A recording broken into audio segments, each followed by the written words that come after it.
Assalamualaikum warahmatullahi wabarakatuh. Eh, kita dari kelompok 5 ingin mempresentasikan eh, analisis rasio keuangan Bank BJB. Perkenalkan nama saya Saiful Anwar dan ini teman saya. Perkenalkan. Saya Ahmad Farur Raji. Saya Rento Darmawan Zai. Ya, rasio keuangan bank adalah ukur untuk menilai kesehatan dan kinerja bank. Rasio ini membandingkan angka dari laporan keuangan untuk memberikan gambaran menyeluruh. Tujuannya untuk mengevaluasi kinerja, untuk manajemen risiko, untuk mengambil keputusan dan perbandingan.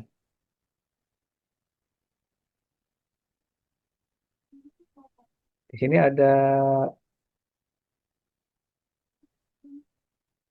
aset lancar, yaitu di aset lancar di tahun 2022 eh, 172.773.672 juta. Di tahun 2023 sebesar 178.574.283 juta. Di tahun 2004 yaitu 209.367.265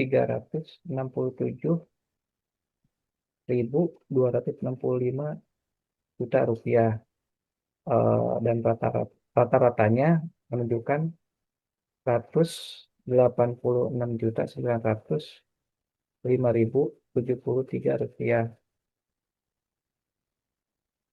Pertumbuhan pertumbuhannya, eh, total aset bank mengalami pertumbuhan sebesar 3,89 pada tahun 2023 dan meningkat tajam menjadi 16,82% pada 2024 dengan rata-rata pertumbuhan sebesar 10,35%. Peningkatan ini menunjukkan bahwa skala usaha bank terus berkembang, khususnya pada tahun 2024. Namun demikian, pertumbuhan yang relatif rendah pada tahun 2023 mengidentifikasikan bahwa ekspansi perusahaan sempat mengalami perlambatan sebelum kembali meningkat pada tahun berikutnya.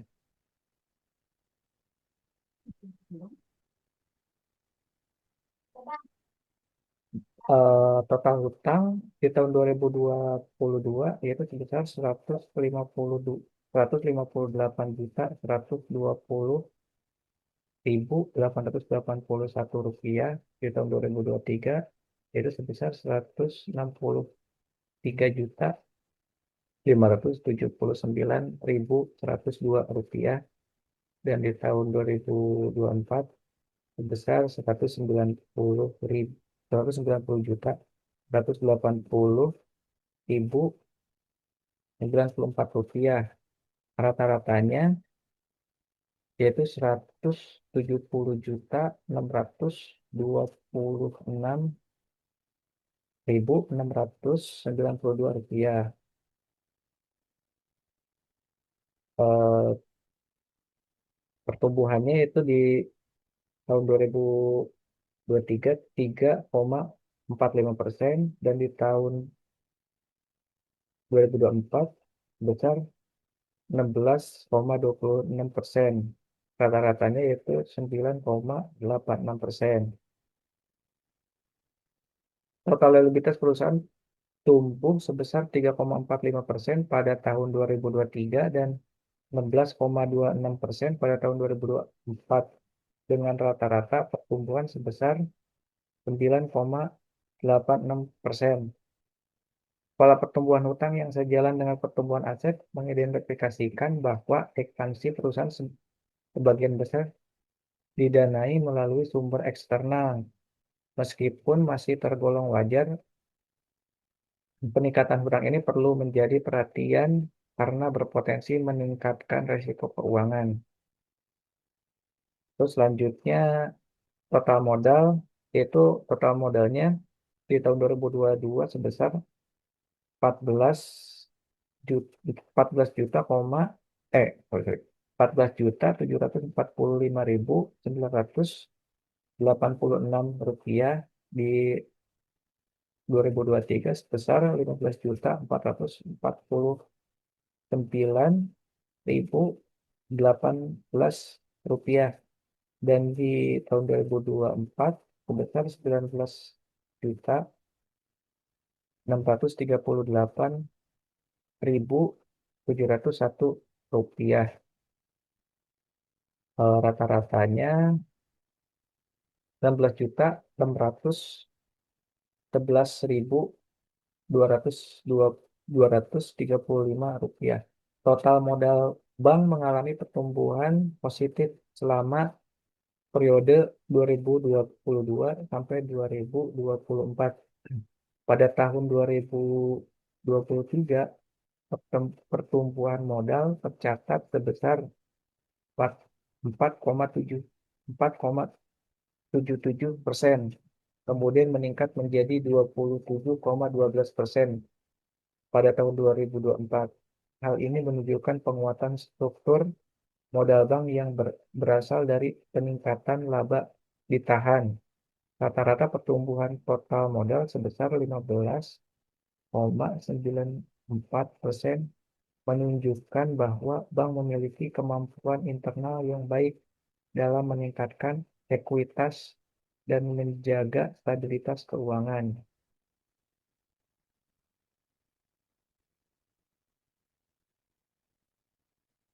Terus selanjutnya,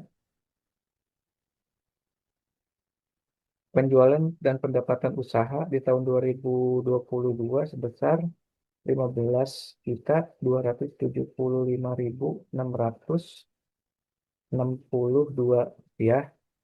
Di tahun 2023 sebesar 16.180.464 rupiah, juta rupiah, dan di tahun 2024 sebesar 18.995.814 rupiah.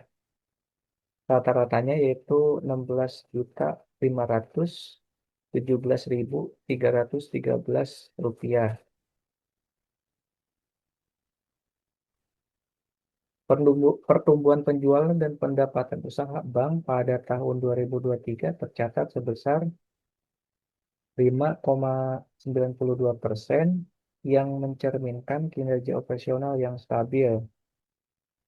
Pada tahun 2024, pertumbuhan meningkat signifikan menjadi 11,84%. Hal ini menunjukkan adanya peningkatan aktivitas usaha dan efektivitas strategi bisnis bank. Rata-rata pertumbuhan sebesar 8,88% per tahun mengindikasikan bahwa bank memiliki kemampuan yang baik dalam meningkatkan pendapatan secara berkelanjutan. Selanjutnya adalah laba bersih atau laba berjalan. Di tahun 2022, laba bersihnya yaitu 2.245.282 rupiah. Di tahun 2023 yaitu 1.681.177 rupiah, dan di tahun 2024 sebesar 1.155.186 rupiah. Rata-ratanya atau average-nya yaitu 1.793.882 rupiah. Laba bersih bank juga menunjukkan tren penurunan yang cukup signifikan, yaitu sebesar minus 25,12% pada tahun 2023 minus 13,44% pada tahun 2024 dengan rata-rata pertumbuhan yaitu min 19,28%. Kondisi ini mencerminkan adanya tekanan pada profitabilitas perusahaan yang dapat berdampak pada berkurangnya kemampuan perusahaan dalam menciptakan nilai tambah bagi pemegang saham. Terus selanjutnya dilanjutkan oleh Saudara Rinto.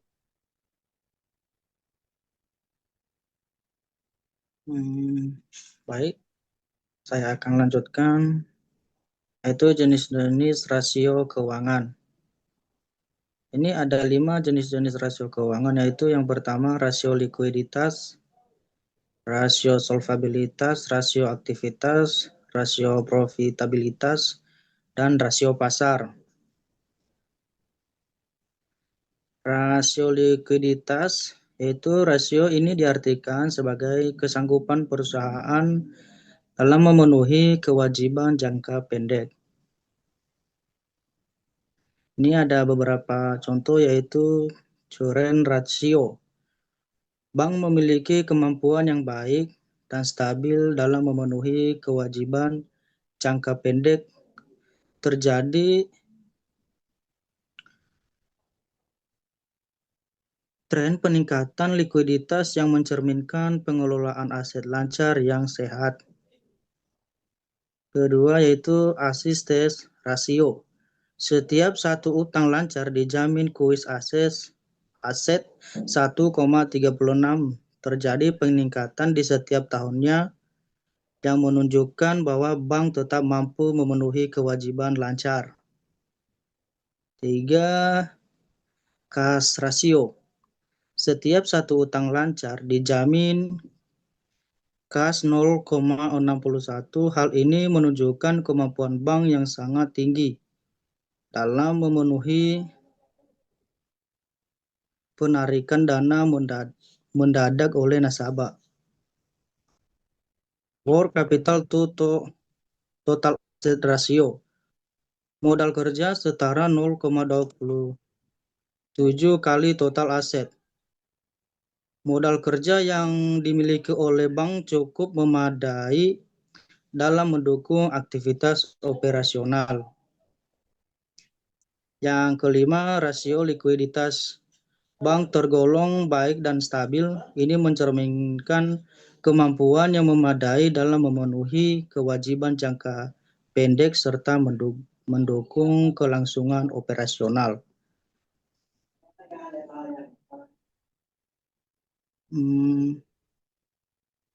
Lanjut, rasio solvabilitas.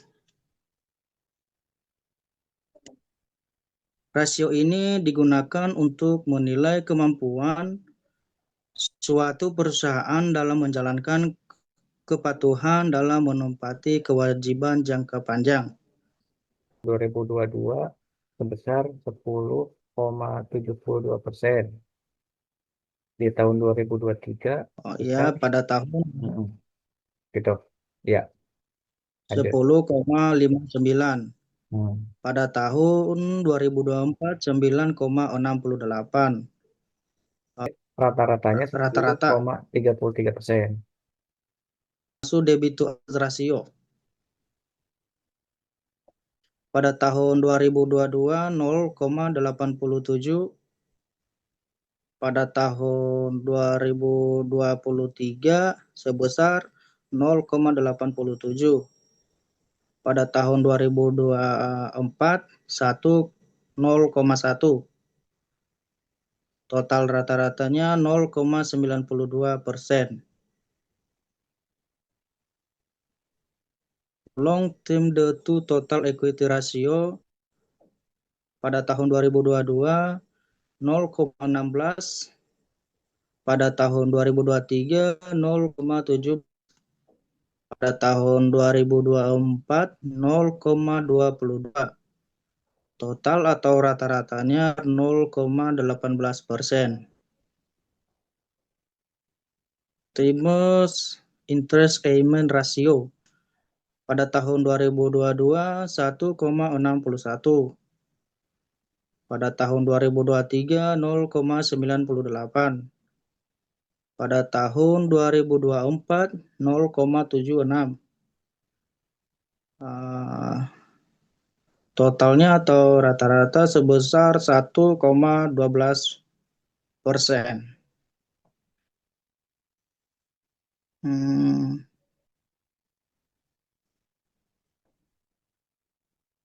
Debit to equity ratio R,3 utang dijamin oleh setiap ekuitas pun tinggi struktur modal golong aman. Debit to asset ratio sebesar 0,92 dari total aset dibiayai utang masih dalam batas wajar meskipun tingkat leverage tinggi. Long term debit to equity ratio 0,18 utang jangka panjang terhadap satu ekuitas. Hal ini menunjukkan bahwa utang jangka panjang terhadap ekuitas masih dalam batas aman. Times interest earned ratio terjadi penurunan setiap tahunnya yang mengindikasikan kemampuan perusahaan dalam menutup beban bunga mulai melemah. Rasio solvabilitas bank masih cukup terjaga, namun penurunan kemampuan menutup beban bunga menunjukkan adanya potensi risiko keuangan perlu dikelola secara lebih hati-hati. Lanjut, rasio aktivitas. Rasio ini digunakan untuk mengukur kemampuan bank dalam mengelola sumber dayanya untuk menghasilkan pendapatan. Rasio aktivitas. Yang pertama yaitu total aset pada tahun 2022 sebesar 0,08, pada tahun 2023 sebesar 0,09. Pada tahun 2024 sebesar 1,96. Rata-ratanya 0,79%. Receivable turnover pada tahun 2022 1,70, pada tahun 2023 1,80, pada tahun 2024 sebesar 2,01. Totalnya 1,84%.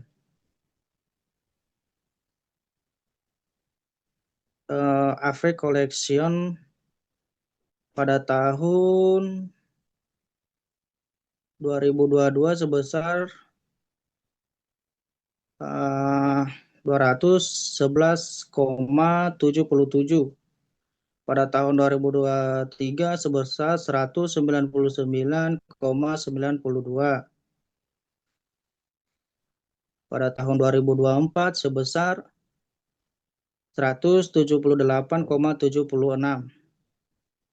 Pada tahun totalnya 196,82%. Invertor turnover ratio pada tahun 2022 sebesar 38,03. Pada tahun 2023-nya 52,34. Pada tahun 2024-nya 67,26. Totalnya 52,54%.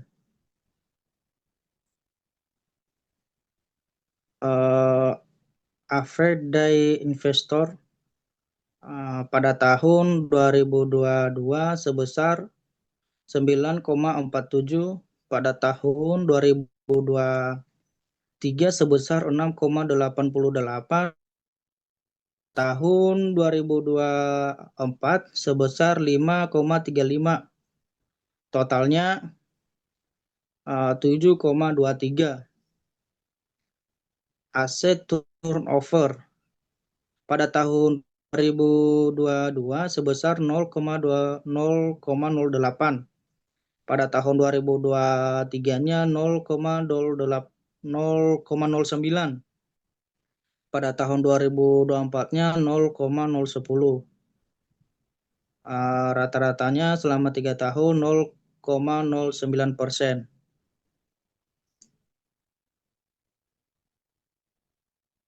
ITR-nya persediaan berputar 52,54 kali, pengelolaan stok cukup efisien. Average day investor, rata-rata persediaan terjual dalam 7,23 hari, menandakan bahwa perputaran persediaan semakin cepat dan pengelolaan stok semakin efisien.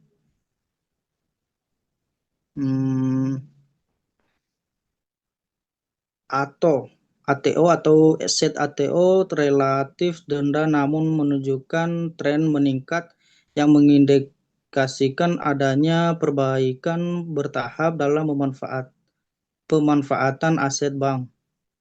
Rasio aktivitas menunjukkan bahwa efisiensi pengelolaan aset, piutang, dan operasional bank perlu mengoptimalkan pemanfaatan aset agar mampu menghasilkan pendapatan yang lebih tinggi. Baik, akan dilanjutkan oleh Farouk. Ya, di sini ada rasio probabilitas. Rasio ini adalah untuk mengukur kemampuan perusahaan menghasilkan keuntungan pada tingkat penjualan aset dan modal saham tertentu. Ini berikut ada tabelnya. Ya. Di sini ada gross profit margin tahun 2022 0,55, di tahun 2023 0,44, di tahun 2024 0,37, dan rata-ratanya di 0,45. Ya, setiap satu penjualan memberikan 0,45 laba kotor. GPM mengalami tren penurunan, menunjukkan penurunan efisiensi Boleh balik lagi, pendapatan. guys. Profit margin ratio di tahun 2022 sebesar 0,19, tahun 2023 sebesar 0,13, tahun 2024 sebesar 0,10, dan rata-ratanya di 0,14. Ya, profit margin ratio sebesar 0 laba dari 1% penjualan terjadi penurunan setiap tahunnya, mencerminkan laba operasional yang dihasilkan dari setiap rupiah penjualan semakin kecil, sehingga efisiensi operasional perlu ditingkatkan. Lanjutnya ada net profit margin. Di tahun 2022 sebesar 0,15, tahun 2023 sebesar 0,13, tahun 2024 sebesar 0,10, dan rata-rata di 0,13 per penjualan. NPM mengalami penurunan pada tahun 2022 sampai 2024, menunjukkan kemampuan bank menghasilkan laba bersih dari penjualan semakin menurun. Selanjutnya ada return of total asset ROA 0, tahun 2022 sebesar tahun 2022 sebesar 0,02%. 0 di tahun 2022 sebesar 0,02, tahun 2023 0,10, tahun 2024 0,08, dan rata-ratanya di 0,07. Untuk return out aset total, setiap satu aset menghasilkan 0,07 laba. Terjadi peningkatan pada 3, namun kembali menunjukkan kemampuan perusahaan dalam menghasilkan laba belum stabil. Selanjutnya ada return of equity tahun 2022 sebesar 0,15, tahun 2023 sebesar 0,01, tahun 2024 sebesar 0,01, dan rata-rata di 0,06. Setiap satu detik ekuitas menghasilkan 0,06 laba bersih. ROE mengalami penurunan yang yang menunjukkan tingkat pengembalian terhadap modal pemegang saham mengalami pelemahan. Selanjutnya ada return of total investment tahun 2022 0,01, 2023 di 0,01, 2024 0,1, dan rata-rata juga pun 0,01. Terjadi penurunan 0,01 laba bersih dari setiap satu investment. Sorry. 0,01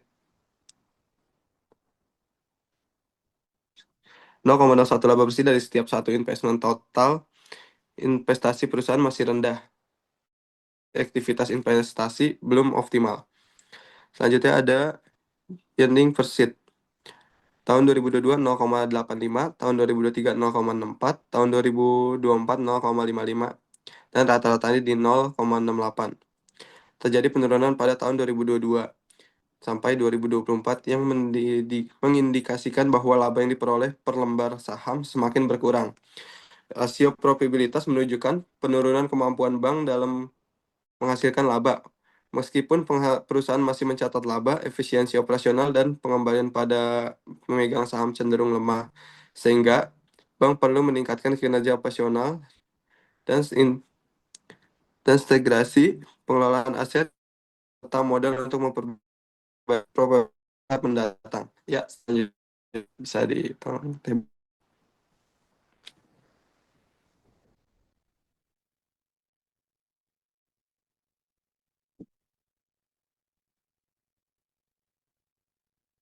Rasio pasar. Selanjutnya ada rasio pasar. Rasio yang menghubungkan harga pasar saham perusahaan dengan nilai fundamentalnya untuk menilai bagaimana investor memandang kinerja dan prospek masa depan perusahaan. Di sini ada tabelnya. Fringe Earning Ratio tahun 2022 sebesar 1.575,68. 1.578. 2023 199, tahun 2024 sebesar 64,90, dan rata-ratanya di 1.673,2. Ya. Berikutnya dividend yield tahun 2022 di 0,08, tahun 2023 0,08, tahun 2024 0,09, dan rata-ratanya di 0,08. Berikutnya ada dividend payout ratio.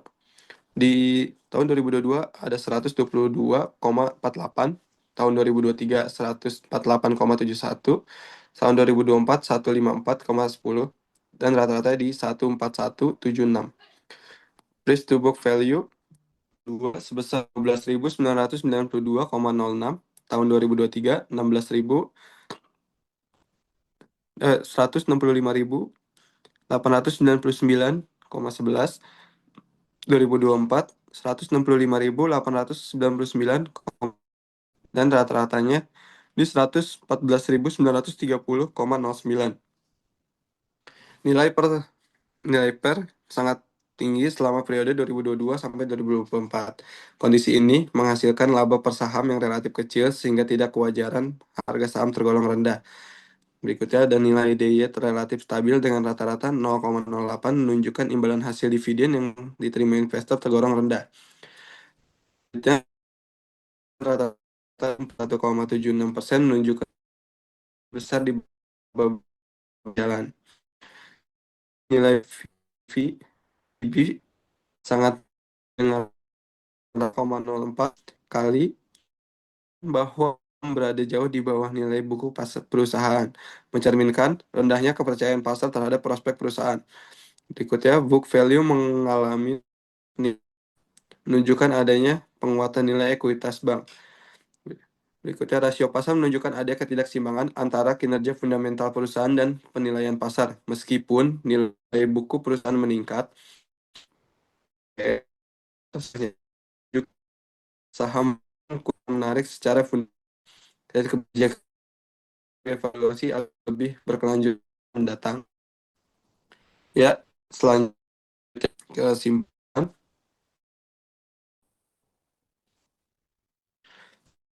bank memberikan cukup sehat dari sisi likuiditas namun perlu lakukan perbaikan signifikan probabilitas efisiensi aset, pengelolaan bunga bank, serta kebijakan dividen. Upaya perbaikan pada aspek-aspek tersebut diharapkan dapat meningkatkan kinerja keuangan, memperkuat struktur permodalan, dan meningkatkan investor di masa mendatang.